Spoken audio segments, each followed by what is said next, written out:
Hello, bruvs.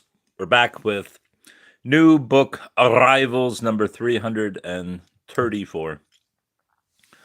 And we start off with The Souvenir of Owasso, Michigan, 1908, which is obviously a reproduction because the paper doesn't even look 5 years old. And since I live in Michigan, I'm often researching stuff from Michigan. I bought this for 95 cents. I believe. Oh, it's 1986, so what's that? The Sesquicentennial, is that 75 years? No, that's 78 years. Anyway, I got this for that purpose, to go into my collection of Michigan books, which is probably a couple hundred books. Was that a beer sign back there? No, Caro syrup. Anyway, that's that. I used to read the old Owasso papers. Hockey Stars of 1970, the best hockey book of the year by as said by Marv Albert. WHN Radio Sportscaster, Pyramid Books, Stan Fischler. Flashing skates of Bobby Hull, Bobby Orr, Gordie Howe, and other NHL stars are brought to life in vivid profiles of NHL stars plus other outstanding personalities, flying pucks, fiery personalities, and features galore.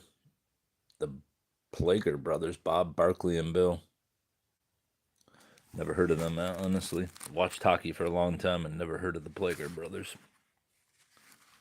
Plagers. There he is, Bob Plager. Bill Plager and Barkley Plager. Were they all on the Blues too? What? Look at those fucking skates. Oh, they had their numbers on their skates too? Or is that just that guy? Red Berenson.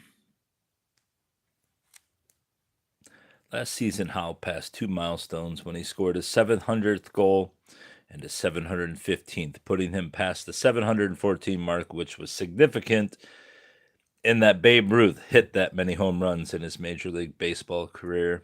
Even opponents like to share in Howe's successes. When Howe scored his 700th goal against Pittsburgh goalie Les Finkley, the embattled netminder observed, "No, I don't feel like Tom Zachary when he threw number 60 to Ruth. With Gordie, you just know he's going to get those big goals, and I'm just glad I was in the building when he got number 700. Who's this? If I had my choice of any other player I'd like to see play again at age 21, said Toronto Maple Leaf Vice President King Clancy, I'd have to take Howe. He is the complete player, the greatest player in the NHL, the greatest of my time. I agree. Neil Gaiman, Fortunately, The Milk. And I know that the popular trend is not to collect Neil Gaiman because he's a human piece of shit, but I still pick up his books when they're cheap because one day maybe they won't ever be worth anything again. I don't really give a shit. I don't collect things because I like writers or dislike them. My Stephen King collection is proof of that. I can't stand Stephen King or his writing. But I still collect his books. And like I said, when I started stockpiling books, Neil Gaiman, I believe, was still part of the in crowd and people loved him. So I don't really give a shit. People like him or dislike him. Classic Whodunits, edited by Mike Ashley. And I always like these Barnes & Noble specialty books. Murder and Mystery from Ancient Greece and Rome. I don't like how they cover that part of the book. They always seem to put them on the front cover, too. What's the subtitle here? It doesn't say, so you can't fucking read it. Listen to that. Aren't you supposed to crack the... Listen to that thing. That's a creaky mother fruppa.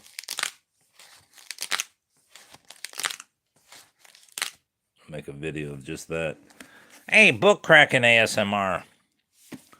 So I don't know the subtitle because Cases Crack, Socrates, Brutus, and I don't know who else. The King's Mother, Lady Margaret Beaufort, or is it Beaufort? Countess of Richmond and Derby, Michael K. Jones, Malcolm G. Underwood. The book distribution system, is that what they call the cat distribution? Whatever. I keep finding books on Henry, I believe it's Henry no, this is Henry the Seventh. So I'm either finding them on Henry the Seventh or Eighth or both. But for some reason, I just keep finding random British books on the King Henry.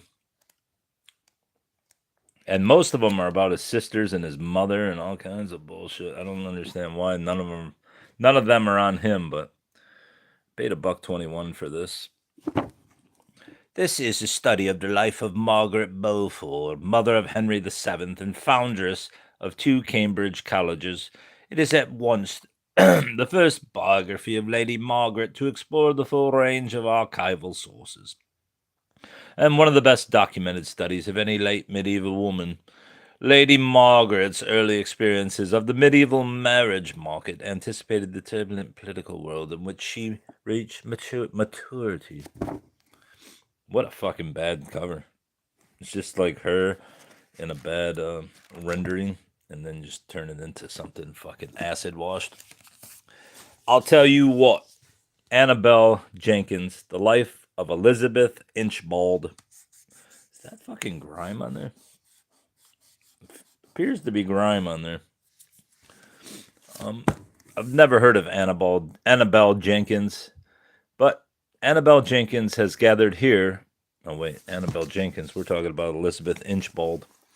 On April 10th, 1772, 18-year-old Elizabeth Simpson packed up her possessions, wrote her mother a note, and struck out alone to find fame and fortune as an actress. Late 18th century London was brimming with fascinating people, grand theater, and political intrigue, and the beautiful young Elizabeth wanted a taste of it all.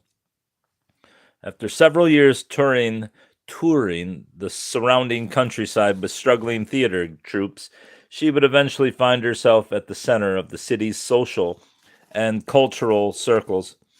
Finding work in the theater was difficult. Despite Elizabeth's good looks and determination, she came to London with a noticeable stutter and absolutely no acting experience. Refusing to audition on the casting couch, she threw a basin of hot water in the face of a man who suggested it. She suffered weeks of disappointing interviews before accepting the marriage proposal of Joseph Inchbald, a 37-year-old actor and painter with 2 children.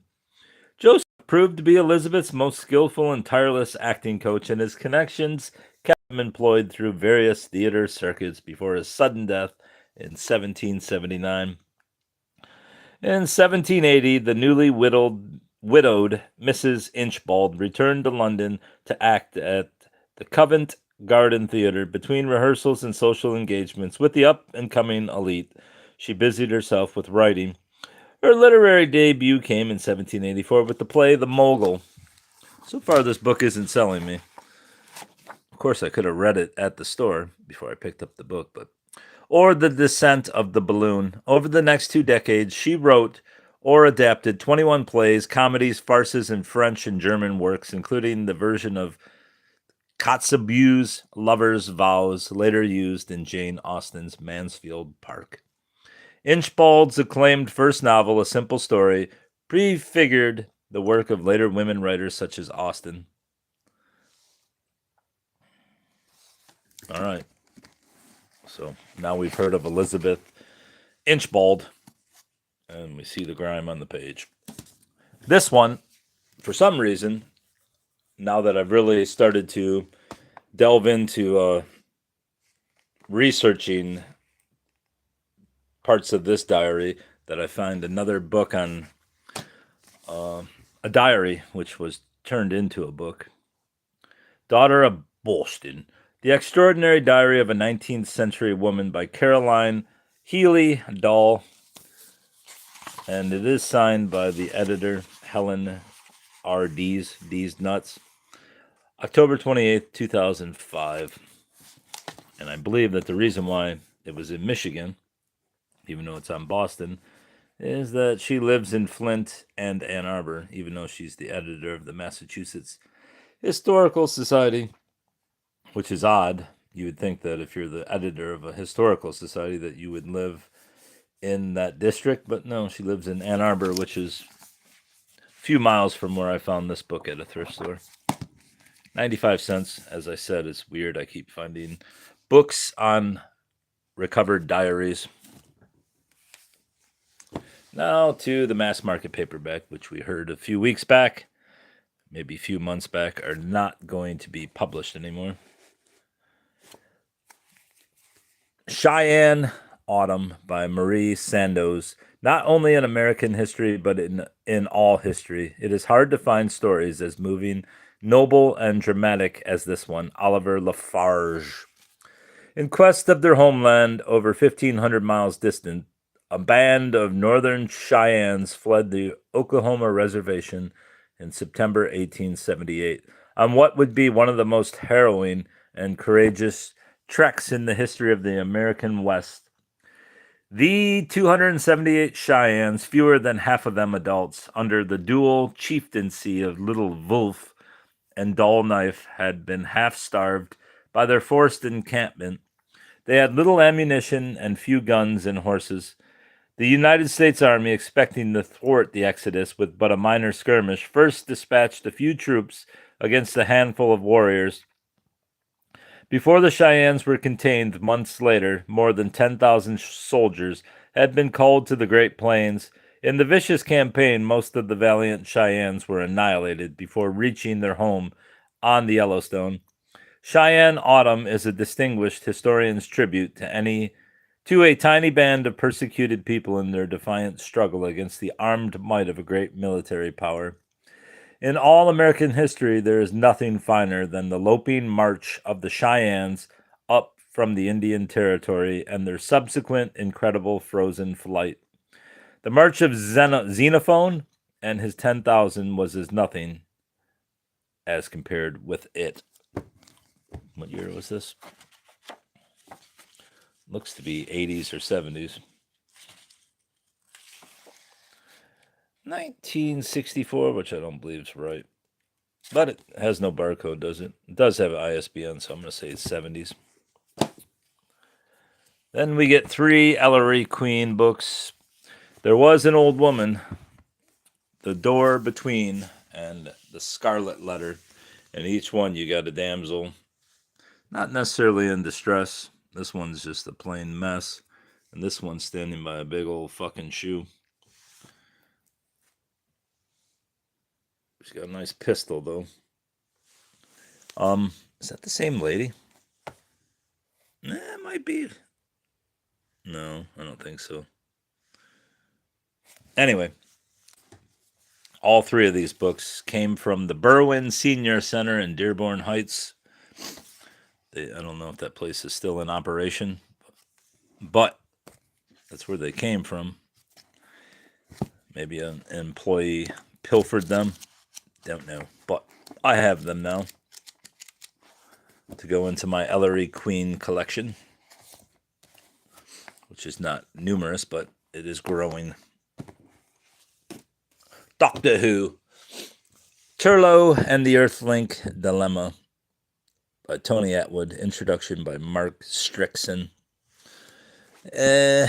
Of all the companions ever to travel with the Doctor and the TARDIS, Turlough was the most enigmatic and the most disturbing. Exiled from his home world, he saw the Doctor as a means of escape from Earth, and for that he was prepared to kill. But just who was Turlough, and what happened to him after he left the Doctor? Now Turlough has returned to Tryon, but to a Tryon much changed since his exile. Who are the mysterious Guardstormer? What is their secret purpose? And what is the shocking and terrifying link between Tryon and planet Earth? We don't know, but I'm going to sell this book since I don't give a fuck about Doctor Who. Although, I do like the theme song. However it goes. This one will go to my mother. Invitation to a Murder. A riveting true crime account from behind the scenes of the CBS series. A violent home invasion took a young mother's life. But was that what really happened? Gail Abbott Zimmerman. My wife is dying on the floor, bruv. Please come help. The frantic 911 call sent emergency units racing to a tidy brick home in suburban Springfield, Illinois.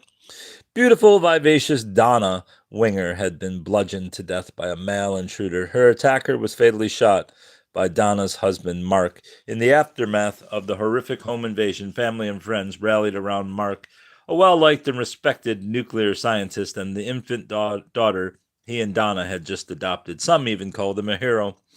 But one rookie detective didn't buy Mark Winger's version of the grisly events of that August afternoon.